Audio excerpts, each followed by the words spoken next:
فقد قال النبي صلى الله عليه وسلم علموا أولادكم وأهليكم الخير وأدبوهن. وقال عليه الصلاة والسلام ما نحل والد ولده أفضل من أدب حسن،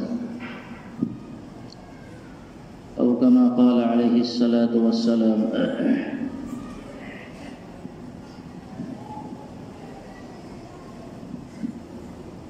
اللہ رب العزت نے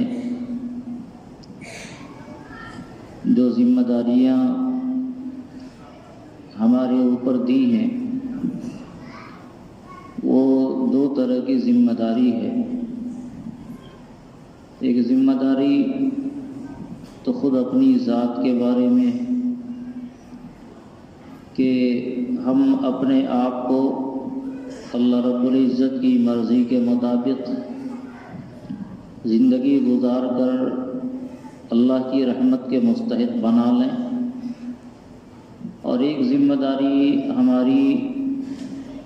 ہمارے ماتحتوں کے بارے میں قرآن کریم نے کہا یا ایھا الذین آمنوا قوا انفسکم واہلیکم نارا، اے لوگو اپنے آپ کو بھی اور اپنے اہل و عیال کو بھی جہنم کے عذاب سے بچاؤ. یہ دو ذمہ داری ہمارے سر آتی ہے. اس میں جو دوسری ذمہ داری ہے اہل و عیال کو جہنم کے عذاب سے بچانے کی، اس تعلق سے کچھ باتیں آئی تھیں کہ آدمی اپنے گھر والوں میں تعلیم اور تربیت کو عام کرے اور اپنے ماتحتوں کی تعلیم کی، اس کی تربیت کی اگر ہم فکر کریں گے تو انشاءاللہ وہ لوگ بھی جہنم سے بچنے والے ہوں گے. اس سلسلے میں ایک بڑا کام اور ایک بڑی ذمہ داری خود والدین کے اوپر ہوتی ہے. عام طور سے ہمارے معاشرے میں یہ سمجھا جاتا ہے کہ تعلیم و تعلم کی ذمہ داری تعلیمی اداروں کی ہے، مدارس کی ہے، مکاتب کی ہے. بچوں کو پڑھنے کے لیے ان کے اساتذہ کے حوالے کر دیا گیا تو اب ان کی ذمہ داری ہے کہ وہ بچوں میں تعلیم اور تربیت کو زیادہ سے زیادہ ڈالتے رہیں، اور اس سلسلے میں کوئی کمی نظر آتی ہے تو گارجین ان اساتذہ سے شکایت کرتے ہیں یا ان اساتذہ کی شکایت کرتے ہیں کہ یہ بچہ فلاں مدرسے میں پڑھتا ہے، فلاں استاذ کے پاس پڑھتا ہے، لیکن اس میں وہ بات موجود نہیں ہے جو کسی طالب علم کے اندر یا کسی اچھے انسان کے اندر ہونی چاہیے. لیکن اس وقت ہم بھول جاتے ہیں کہ ایک ماں باپ کی بھی ذمہ داری بڑی ہوتی ہے. بچہ استاذ کے پاس حوالے ہوتا ہے بہرکیف ایک عمر کے پہنچنے کے بعد، کم سے کم 5 سال کی عمر کا ہو جاتا ہے، اس کے بعد وہ استاذ کے حوالے ہوتا ہے. لیکن جو 5 سال کی اس کی عمر ہے یہ تو ماں باپ کے پاس ہے، اور اس 5 سال کی عمر میں ماں باپ کو سکھانے کے لیے بہت کچھ ہے. ماں باپ اگر چاہیں تو اس 5-6 سال کی عمر سے بچوں کو ایک رخ دے کر اس کی صحیح تربیت کر کے اس کی سوچ میں انقلاب برپا کر کے اس کو ایک نیا رخ دے سکتے ہیں اور اس کو صحیح منزل کی نشاندہی کر سکتے ہیں. اور اس کے لیے ماں باپ کو جہاں یہ کرنے ہیں کہ بچوں کو اس کی تعلیم اور تربیت کے لیے فکر مند بنانے کے لیے وقفے وقفے سے کچھ نصیحتیں کرنی ہیں، کچھ بڑوں کے واقعات سنانے ہیں، اللہ رسول کے کچھ احکامات دھیرے دھیرے انہیں بتانے ہیں، وہی ماں باپ کو اپنی زندگی میں اور اپنے گھریلو زندگی میں بہتر ماحول بھی فراہم کرنا ہوگا، تبھی جا کر وہ بچہ ایک صحیح رخ پر گویا زندگی گزار سکتا ہے۔ اور اگر ایسا نہیں ہوا تو ظاہر ہے کہ اس بچے کی زندگی جب صحیح رخ پر نہیں گزرے گی، صحیح نہج پر جب زندگی نہیں گزرے گی، تو یہ عادت دھیرے دھیرے پختہ ہو جاتی ہے، اور جب یہ عادت پختہ ہوگی تو پھر بعد میں اس عادت کو بدلنا، اس میں تبدیلی کرنا ان کے اساتذہ کے لیے مشکل ہو جاتا ہے۔ آپ دیکھیں گے کہ بچے کے گھر میں، اس کے اڑوس پڑوس میں جیسا ماحول ہوتا ہے، بچہ اسی رنگ میں رنگنے کی کوشش کرتا ہے۔ خود حدیثوں میں بھی اس کا تذکرہ ہے، مشہور حدیث ہے، کل مولود یولد علی الفطرہ فابواہ یہودانہ او ینصرانہ او یمجسانہ۔ اللہ کے رسول صلی اللہ علیہ وسلم نے ارشاد فرمایا کہ ہر بچہ فطرت اسلام پر پیدا ہوتا ہے، اس کو اگر اس کی فطرت پر باقی رکھا جائے تو وہ بچہ مسلمان ہوگا، مگر اس کے ماں باپ اس کو یہودی بنا لیتے ہیں، مجوسی بنا دیتے ہیں یا نصارہ بنا دیتے ہیں، تو بچہ تو فطرت اسلام پر پیدا ہوا، مگر ماں باپ کی وجہ سے، ماں باپ کے ماحول کی وجہ سے، ماں باپ کے اعمال و افعال کی وجہ سے وہ بچہ فطرت اسلام کو چھوڑ کر کبھی مجوسیت کو اختیار کر لیتا ہے، کبھی یہودیت کو اختیار کر لیتا ہے، یا کبھی کسی اور دھرم اور مذہب کو اختیار کرتا ہے۔ اسی طرح آپ دیکھیں گے کہ ایک چھوٹا بچہ 1 سال 1.5 سال جب وہ بولنے کے قابل ہوا تو ایسا نہیں ہے کہ ماں باپ اردو میں بات کرتے ہیں اور یہ بچہ انگریزی بولنے لگے، ایسا نہیں ہوگا کہ یہ بچہ عربی بولنے لگے اور ماں باپ اردو میں بات کرتے ہوں، نہیں، ماں باپ کی جو زبان ہوتی ہے، اڑوس پڑوس کی جو زبان ہوتی ہے، وہی زبان یہ بچہ بھی بولنا شروع کرتا ہے۔ حالانکہ اس بچے کو یہ تعلیم نہیں دی گئی کہ بیٹا تم اردو میں بات کرو، یا تم عربی میں بات کرو، یا تم انگریزی میں بات کرو، کسی خاص زبان کی اس کو تلقین کی ہی نہیں جاتی ہے۔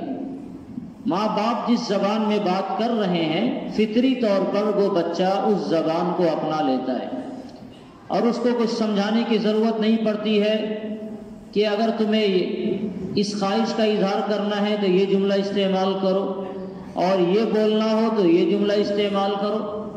صرف چیزوں کے نام بتانے پڑتے ہیں بچوں کو۔ کبھی کبھی بچہ بچپن میں پوچھتا ہے کہ یہ کیا ہے، یہ کیا ہے، تو انہیں بتانا پڑتا ہے یہ کوا ہے، یہ بلی ہے، یہ چاند ہے، یہ سورج ہے، یہ ستارے ہیں، یہ بتانا تو پڑتا ہے، لیکن اس کو اپنی بات ادا کرنے کے لیے کوئی تلقین نہیں کرنی پڑتی ہے کہ تم کو پانی مانگنا ہے تو بیٹا یہ کہو گے کہ ابا پانی دو، امی پانی دو، یہ کہنے کی ضرورت نہیں پڑتی۔ وہ بچہ خود ہی دھیرے دھیرے پہلے پانی طلب کرنا ہوگا تو پہلے وہ مم مم کرے گا، پھر تھوڑا سا اور بڑا ہوگا تو پانی پانی کرے گا، اور پھر تھوڑا اور بڑا ہوگا تو پانی دو کا جملہ بولنا شروع کر دیتا ہے۔ اس کو یہ سکھانے کی ضرورت ہی نہیں پڑتی ہے کہ تم کو اپنی ضرورت کے اظہار کے لیے یہ جملہ استعمال کرنا ہے، جس سے واضح طور پر یہ سمجھ میں آتا ہے کہ بچہ اپنے گھر کے ماحول کو قبول کرتا ہے۔ جیسا اس کے گھر میں ماحول ہوگا بچہ ویسے ہی نقالی کرے گا۔ گھر میں اگر روزہ نماز پڑھنے والے افراد ہیں تو بچہ روزہ نماز کا عادی بنے گا۔ گھر میں اگر ایسے لوگ ہیں جو اللہ کی نافرمانی کرتے ہیں، جن کا دین دھرم سے کوئی تعلق نہیں ہے، تو بچے کی زندگی بھی اسی نہج پر گزرے گی۔ اگر گھر میں تذکرہ ہے صحابہ کرام کے واقعات کا، اکابرین کا تذکرہ گھروں میں ہے، تو بچہ اسی نہج پر زندگی گزارنا شروع کرتا ہے۔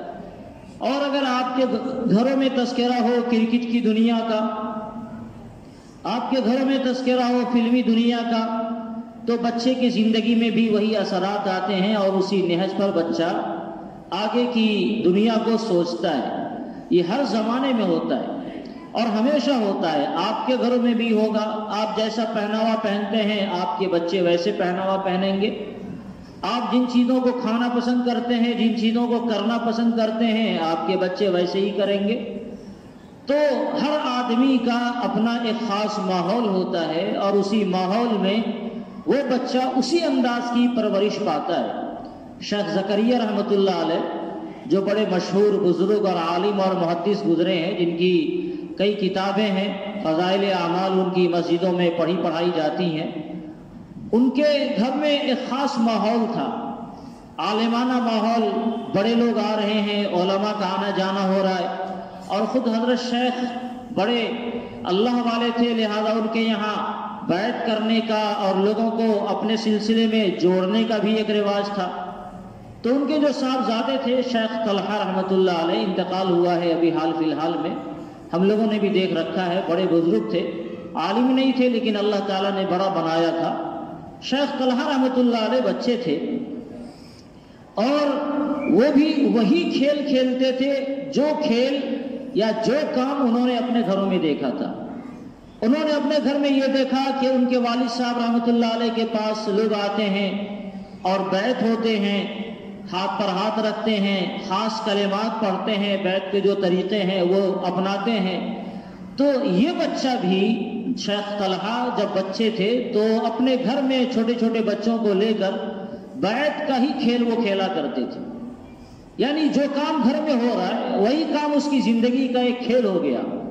اسی میں بڑا مشہور واقعہ ہے کہ حضرت حسین احمد مدنی رحمۃ اللہ علیہ شیخ علیہ السلام، ایک مرتبہ وہ حضرت شیخ کے یہاں گئے، جانا ہوتا تھا، دیوبند سہارنپور کوئی بہت دور نہیں ہے، 20 سے 25 کلومیٹر کی مسافت ہے۔ تو حضرت شیخ رحمۃ اللہ علیہ کے یہاں حضرت مدنی رحمۃ اللہ علیہ جب تشریف لے گئے تو دیکھا یہ صاحبزادے لوگوں کو بیعت کر رہے ہیں۔ بچے کو اس طرح دیکھ کر بڑا اچھا لگا، پوچھا بیٹے کیا کر رہے ہو؟ تو کہا کہ میں بیعت کر رہا ہوں۔ اب ظاہر ہے وہ بچہ حضرت مدنی کو کیا جانے کہ یہ کون ہے، ان کا مقام کیا ہے، دارالعلوم دیوبند کے یہ شیخ الحدیث ہیں، بخاری پڑھانے والے ہیں، اس بچے کو اس کی کیا خبر؟ حضرت نے پوچھا مجھے بیعت کرو گے؟ کہا آئیے آپ کو بھی بیعت کر لیتے ہیں۔ اور اس طرح حضرت کو بھی بیعت کر لیا، اور حضرت نے ہی ان کو لقب دیا اس کے بعد سے پیر صاحب، کہ یہ ہمارے پیر صاحب ہو گیا، اور یہی لقب دنیا میں ان کے نام کے ساتھ جڑ گیا، پیر طلحہ کے نام سے وہ دنیا میں جانے لگے۔ یہ کیوں ہوا؟ اس لیے ہوا کہ اس بچے کے گھر کا ماحول ہی یہی تھا۔ حضرت مولانا ابوالکلام آزاد رحمۃ اللہ علیہ کے بارے میں لکھا ہے لوگوں نے کہ مولانا ابوالکلام آزاد رحمۃ اللہ علیہ جب چھوٹے تھے تو اپنے گھر کے بچوں کو، بہنوں کو اور دوسرے لوگوں کو وہ خاص انداز میں کہتے کہ میں جب آیا کروں تو تم لوگ کہا کرو کہ ہٹو بچوں حضرت تشریف لا رہے، چھوٹا سا عمامہ باندھ لیا۔ اور اپنے بہنوں کو یہ کہا کرتے تھے کہ جب میں آتا ہوں تو تم یہ کہا کرو ہٹو بچو حضرت کا استقبال کرو۔ تو اب یہ بہنیں کہتی کہ بھلا میں تمہارے لیے کیوں کہوں ہٹو بچو، اور یہاں کون سی بھیڑ ہے جس کی وجہ سے ہٹو بچو کہنے کی نوبت آئے گی اور آپ کا استقبال ہم کیوں کریں گے؟ تکارے تم سمجھو نا کہ دہلی سے کوئی بڑے عالم آئے ہیں۔ حضرت مولانا ابوالکلام کے آزاد کے جو والد تھے وہ بھی بڑے عالم تھے، اور ان کے ہاں لوگوں کا آنا جانا لگا رہتا تھا، اور دہلی سے غالباً کوئی بڑے عالم آتے تھے تو یہ ماحول ہوتا، جب وہ آتے تو ان کے آنے کے وقت خاص اہتمام ہوتا، اور اسی خاص اہتمام کی وجہ سے ہٹو بچوں کا ایک سلسلہ رہتا، بھیڑ بھاڑ ہوتی، تو لوگوں سے کہا جاتا کہ بھائی ذرا ہٹیے بچیے، حضرت کا استقبال ٹھیک ڈھنگ سے کیجیے۔ تو یہی سب چیز بچے نے دیکھا ہے اپنی زندگی میں، اور جب اس نے دیکھا تو وہی چیز وہ کرنے کی فکر وہ کر رہے ہیں۔ تو یہ صورتحال ہوتی ہے، چھوٹا بچہ ہے اور اسی انداز میں اس کی تربیت ہوئی تو دنیا نے ان کو ابوالکلام آزاد کے نام سے جانا۔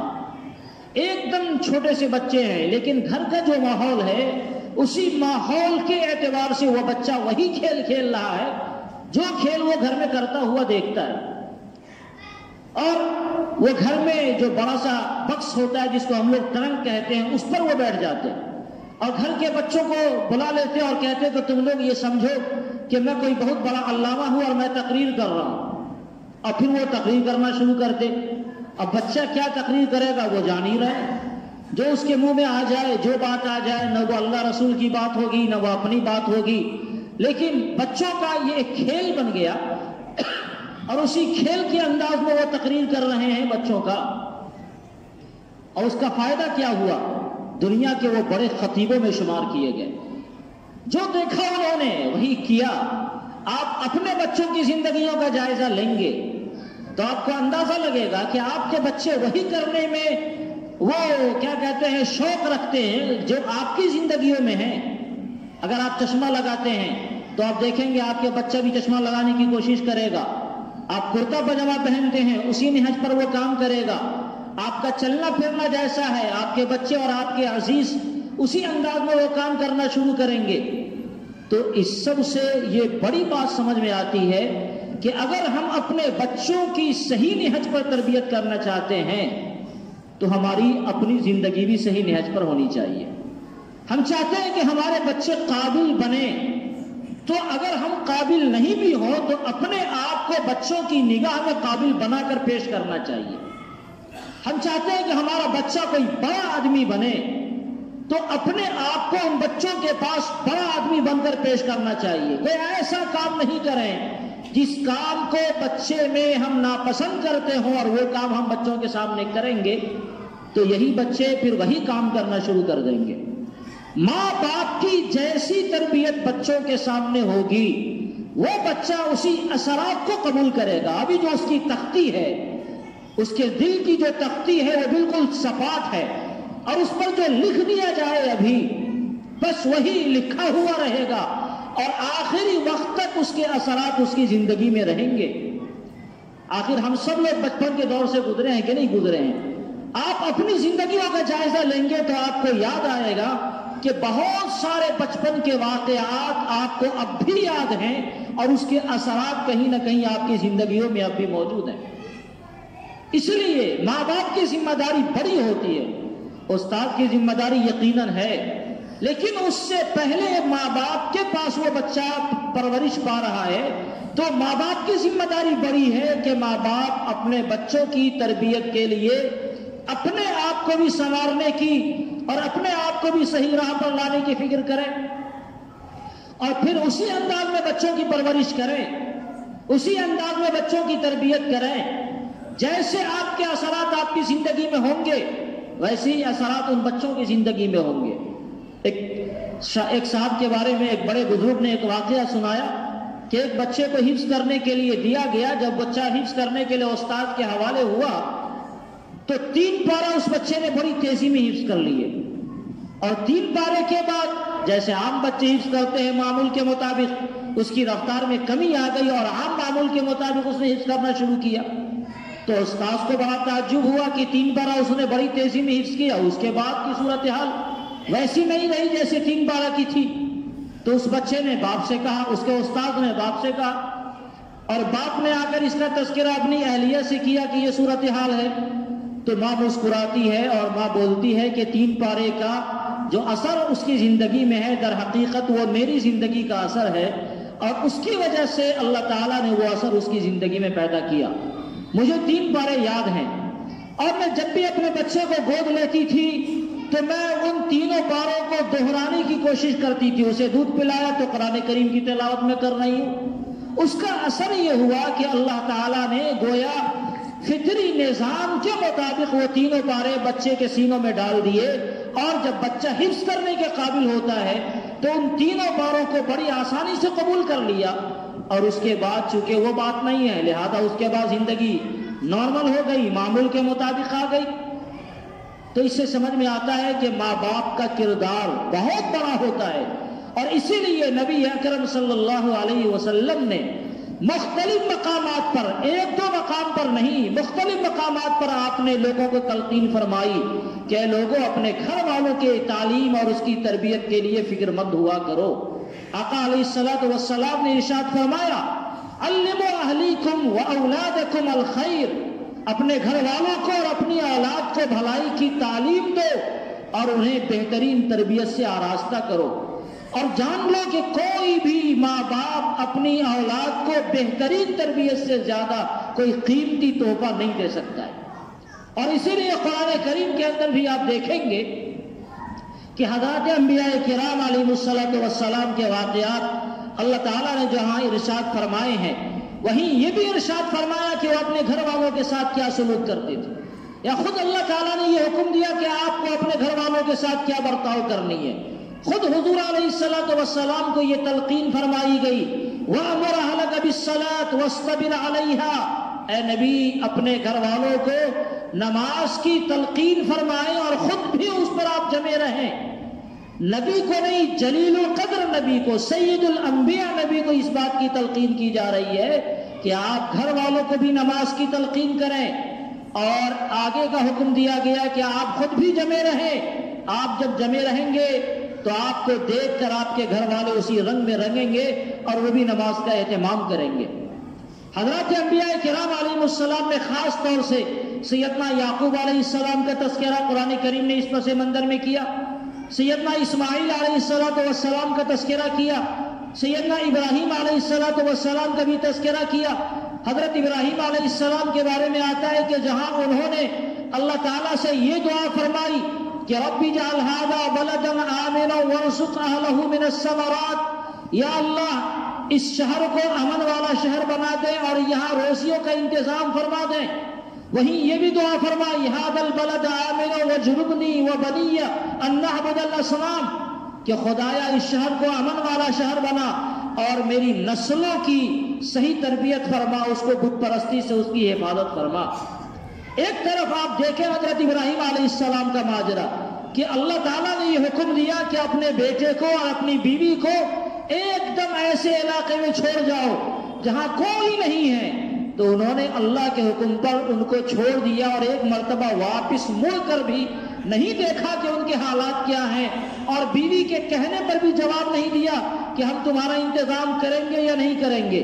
ایک طرف تو یہ صورتحال ہے، اور دوسری طرف صورتحال یہ ہے کہ وہ اللہ تعالیٰ سے دعا کر رہے ہیں کہ یا اللہ میری اولاد کی دنیا بھی بنا دے اور آخرت بھی بنا دے، دنیا کے اعتبار سے بھی انہیں خوشحال بنا اور دنیا کی روزیاں انہیں عطا فرما، خوشحالی عطا فرما، اور آخرت کے بارے میں بھی وہ فکر مند ہو رہے.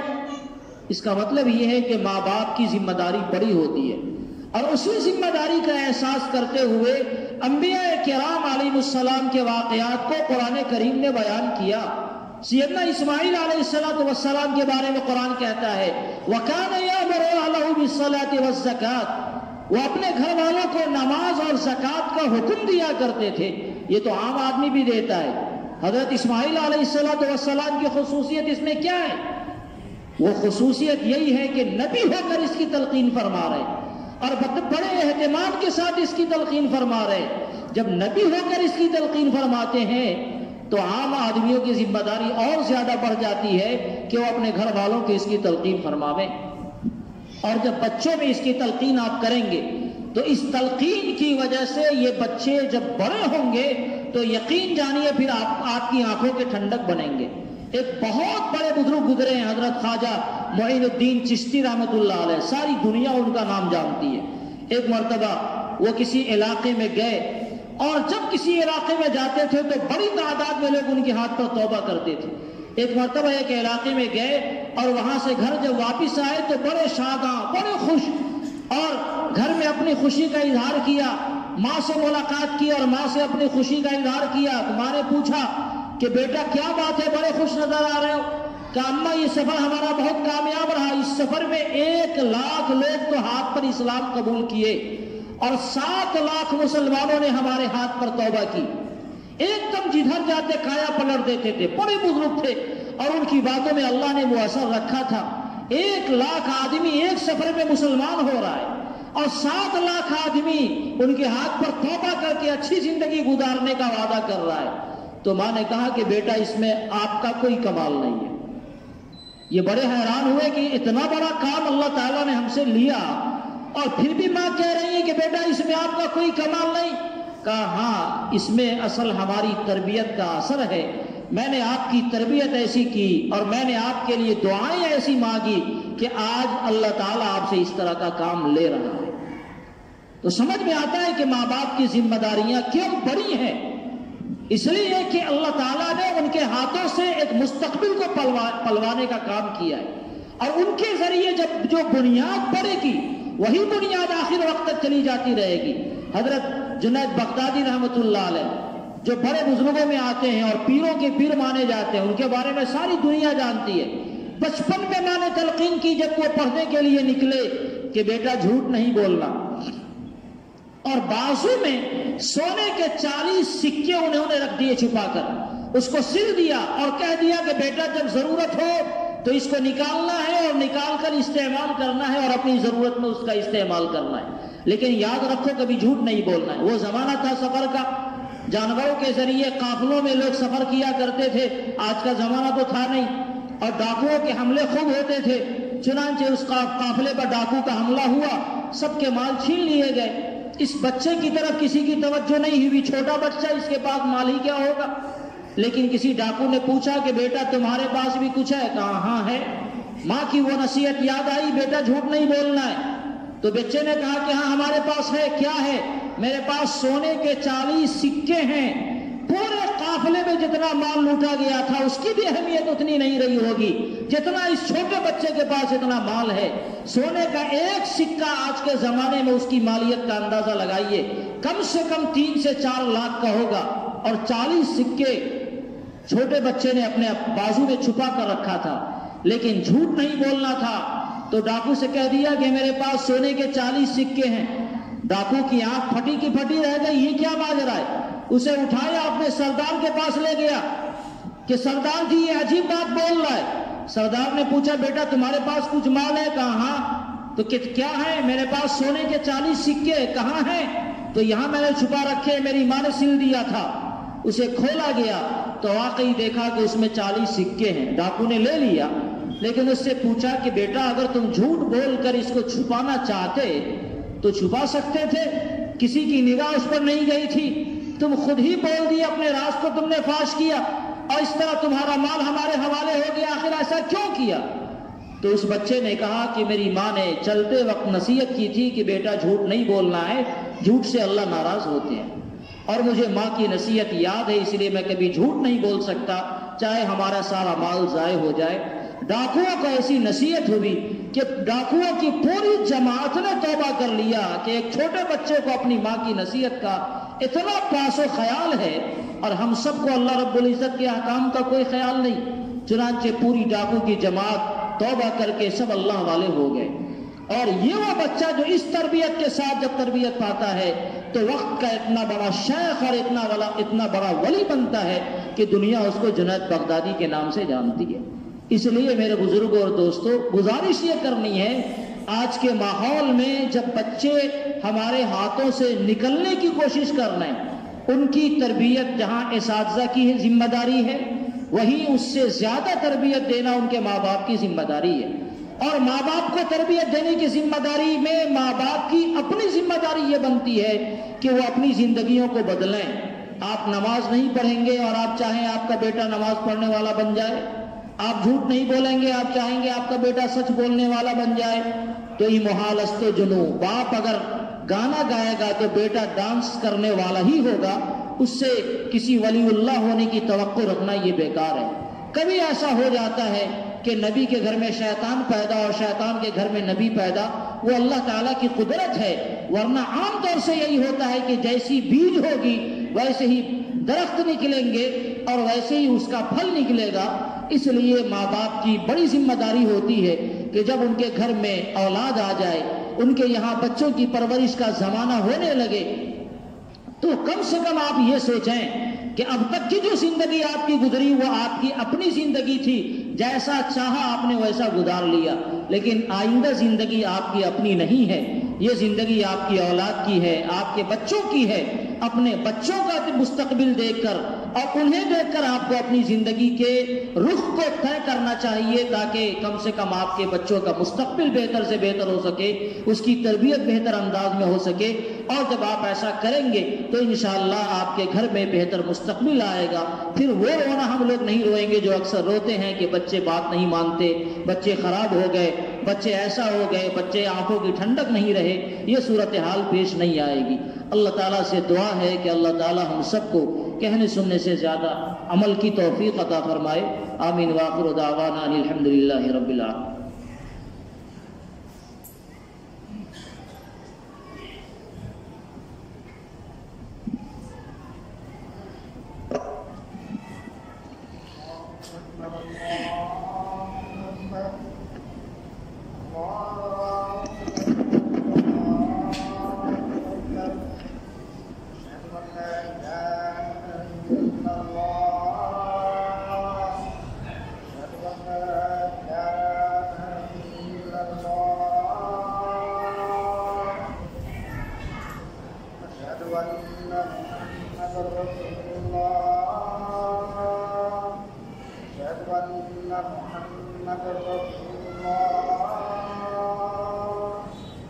یا